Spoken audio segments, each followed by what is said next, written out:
1800 hours, Pakistan Standard Time. Assalamu alaikum. This is Radio Pakistan. The news read by Farzana Khan. First, the headlines.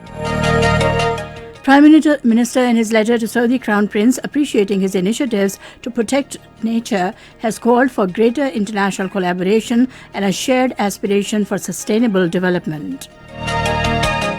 Foreign Minister is in Dushanbe to represent country at the 9th Heart of Asia Istanbul process and highlight Pakistan's contributions in Afghan peace process and hold negotiations with key regional international partners.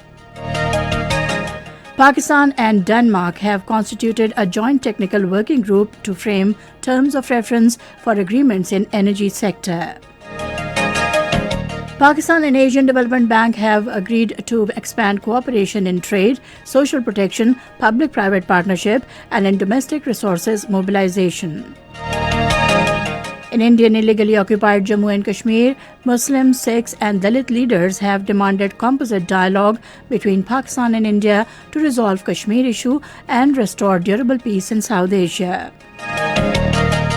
New York Times says Modi-led BJP government in India has used media to promote Hindutva ideology and targeted independent media for criticizing its policies. And now the news in detail. Prime Minister Imran Khan has welcomed Crown Prince Mohammed bin Salman's initiatives of Green Saudi Arabia and Green Middle East to protect nature. Sharing his letter to the Crown Prince in a tweet today, he offered support of Pakistan for these green initiatives. In his letter, the Prime Minister said, vision of the Crown Prince closely aligns with Pakistan's initiatives to protect the country from the effects of climate change. Imran Khan said, after successfully planting 1 billion trees from 2014 to 2018, now our 10 billion tree tsunami is underway across the country. He said Pakistan has also plans to expand its protected areas by 2023. He said we are working to generate 60% of our energy through clean energy resources by 2030. The Prime Minister said challenge of climate change calls for greater international collaboration and a shared aspiration for sustainable development. He said the world has no choice but to tread this green pathway and define a new development paradigm for the 21st century. Foreign Minister Shah Mahmood Qureshi, along with a delegation, has arrived in Dushanbe to attend 9th Ministerial Conference of the Heart of Asia Istanbul process. During his 3-day visit, the Foreign Minister said he will represent Pakistan at the conference to be participated by 15 countries of the region, 16 supporting states, and 12 regional and international organizations. Foreign Minister said he will also highlight Pakistan's role in Afghan peace and the future strategy to contribute to sustainable stability of the country. He expressed hope that Pakistan's role towards peace in Afghanistan would be acknowledged. The Foreign Minister said he will also hold meetings with his counterparts including Turkey, Iran, Tajikistan, Azerbaijan and Kazakhstan. The theme of the conference is Strengthening Consensus for Peace and Development. On the sidelines of the conference, the Foreign Minister will hold consultations with key regional and international partners. Pakistan and Denmark have formed a joint technical working group aimed at framing the terms of reference for government-to-government agreements in the field of energy. The joint technical working group was constituted during a virtual meeting co-chaired by Minister for Energy Umar Ayub Khan and Danish Ambassador to Pakistan Liz Rosenholm in Islamabad today. Acknowledging the leading role of Denmark in clean and green energy at the global level, Minister for Energy Umar Ayub said Pakistan too has embarked upon tapping its huge indigenous potential of renewable energy. He said Pakistan's new renewable energy policy will bring opportunities for investors due to transparent policies of the current government. The minister said the government has set ambitious targets to introduce 25% renewable energy by 2025. Pakistan and Asian Development Bank have reiterated to expand economic portfolio. The understanding came during a virtual meeting between Minister for Economic Affairs Makhdoom Khusro Bakhtiar and new Director General, Central and West Asia Department of the Asian Development Bank, Yevgeny Zhukov. During the meeting, the minister appreciated ADB's role as a trusted development partner of Pakistan, especially in terms of the quality of the portfolio and support, keeping in view the emerging needs of the country that include ADB's timely support to fight the COVID-19 pandemic. The DG acknowledged the government's commitment to reform process and economic recovery.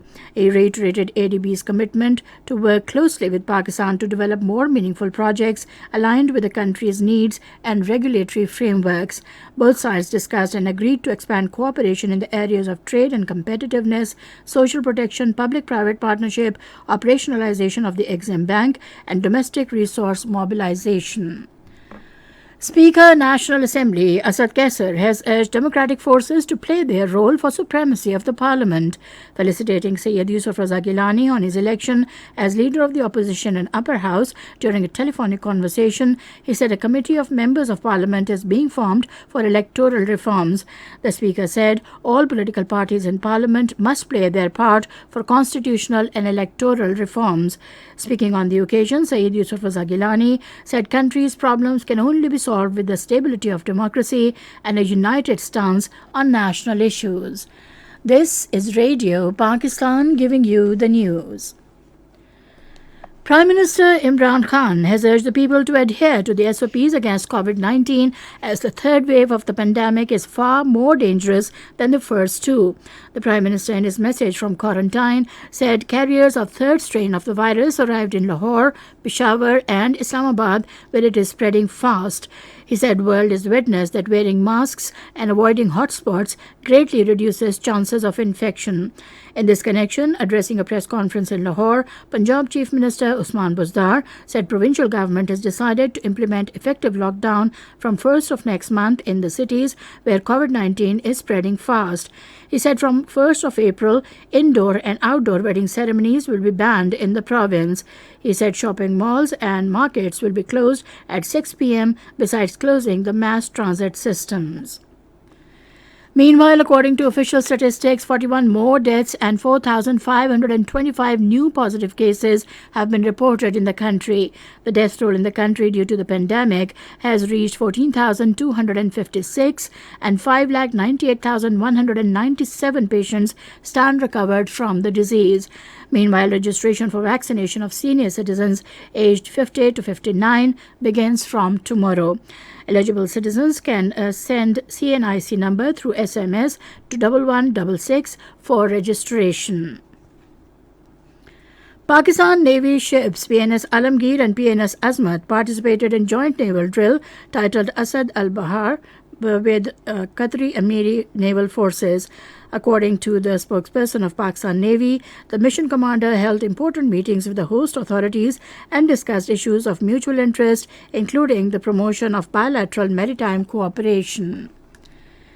In Indian illegally occupied Jammu and Kashmir, Muslims, Sikhs and Dalit leaders have demanded composite dialogue between Pakistan and India on Kashmir dispute to pave way for peace and development in South Asian region.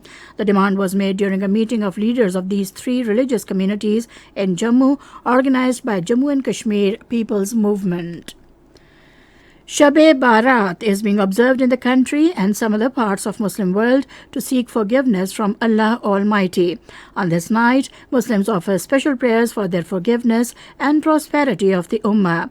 Chairman Central Ruwayat Hilal Committee Maulana Abdul Kabir Azad, in a statement, appealed the people to seek forgiveness from Allah Almighty on this holy night in the wake of coronavirus pandemic and pray for the country's prosperity and get rid of the pandemic. Prominent international daily, the New York Times, says Modi-led BJP government of India has used media to propagate Hindutva ideology and targeted those independent media platforms which criticize and challenge its policies. In an article, the paper mentions international reports which express serious concerns over the erosion of freedom of press in India. The paper quotes heads of independent media outlets who say the new rules related to digital media will further rein in the freedom of press and force the press to toe Modi's line or close their doors. And finally, the weather report. Mainly dry weather is likely to prevail in most parts of the country during the next 24 hours. However, very hot weather is expected in Sindh and Balochistan districts, while partly cloudy in Gilgit-Baltistan.